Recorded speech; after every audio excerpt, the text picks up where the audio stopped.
फ़लस्तीन और इसराइल की कॉन्फ्लिक्ट को तकरीबन 100 साल हो गए हैं। इस कॉन्फ्लिक्ट की हिस्ट्री पर मुख्तसर नज़र डालते हैं। पहली आलमी जंग से पहले फ़लस्तीन इलाका पर सल्तनत उस्मानिया यानी द ऑटोमन एम्पायर का कंट्रोल था। इस वक्त यहाँ मुसलमान अक्सरियत में थे और ज्यूज़ या क्रिश्चियन अक़लियत में।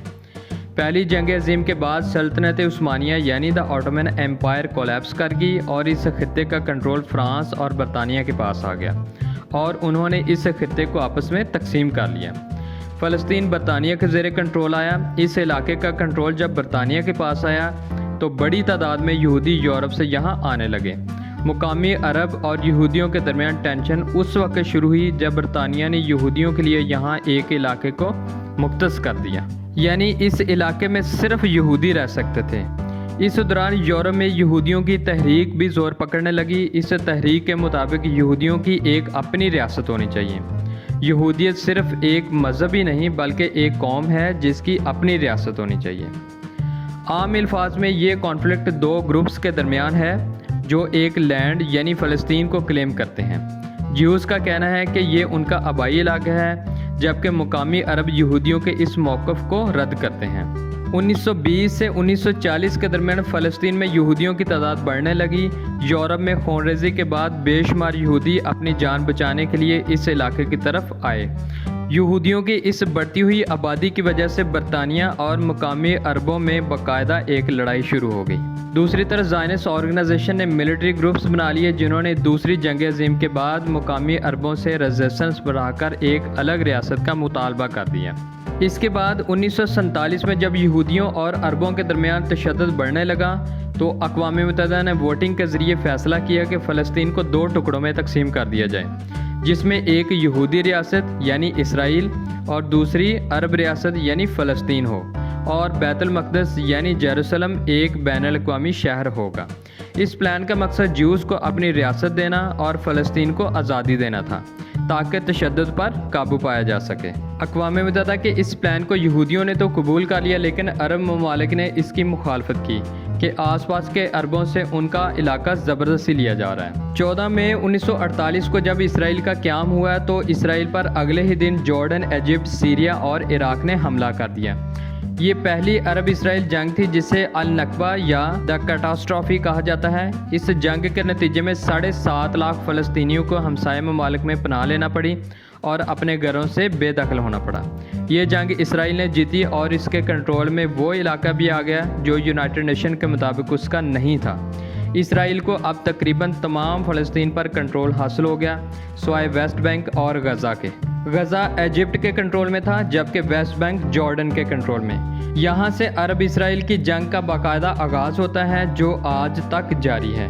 1967 में इसराइल और अरब ममालिक में एक और जंग का आगाज़ हुआ जिसके नतीजे में इसराइल के पास सीरिया से गोलान हाइट्स, जॉर्डन से वेस्ट बैंक और इजिप्ट से सिनाई का कंट्रोल भी आ गया।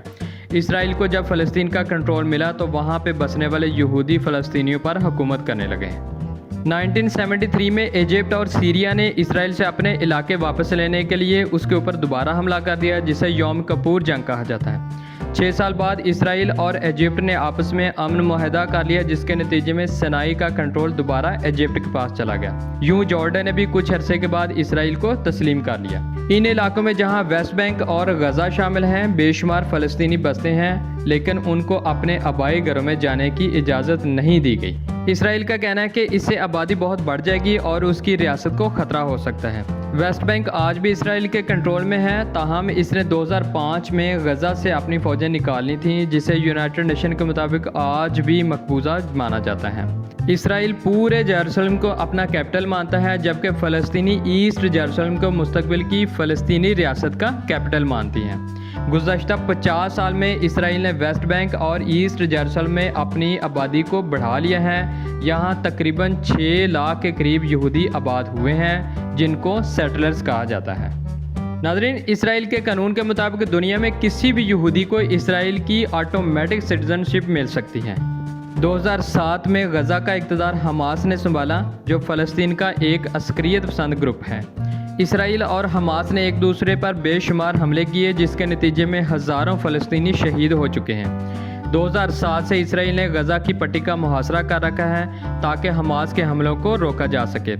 फ़लस्तीनी गज़ा के मुहासरा को एक सज़ा के तौर पर देखते हैं। इसराइल का गज़ा को कंट्रोल करने का मतलब ये भी है कि वो यहाँ बसने वाले लोगों का पानी, खुराक, पेट्रोल और दूसरी चीज़ों को मैनेज करता है। दूसरी तरफ हिजबुल्लाह, जो कि जॉर्डन का एक अस्करी विंग है, वो भी इसराइल को टफ टाइम देने के लिए तैयार है। लेकिन क्या हमास और हिजबुल्लाह इसराइल का अस्करी लिहाज से मुकाबला कर सकते हैं? इसराइल डिफेंस फोर्सेस का शुमार दुनिया की चंद सबसे ताकतवर और ऑर्गेनाइज्ड डिफेंस फोर्सेस में होता है, जिसको अमेरिका और यूरोपियन ममालिक बैक कर रहे हैं। फ़लस्तीन और इसराइल के दरमियान मेन प्रॉब्लम्स क्या हैं? फ़लस्तीनी जो अपने आबाई घरों को लौटना चाहते हैं, उनका क्या होगा? वेस्ट बैंक में ज्यूज सेटलमेंट्स को ख़त्म कर देना चाहिए या इन्हें रहना चाहिए? क्या फ़लस्तीन और इसराइल को जेरूसलम शेयर करना चाहिए? और क्या इसराइल के साथ फ़लस्तीन की रियासत को बनाना चाहिए?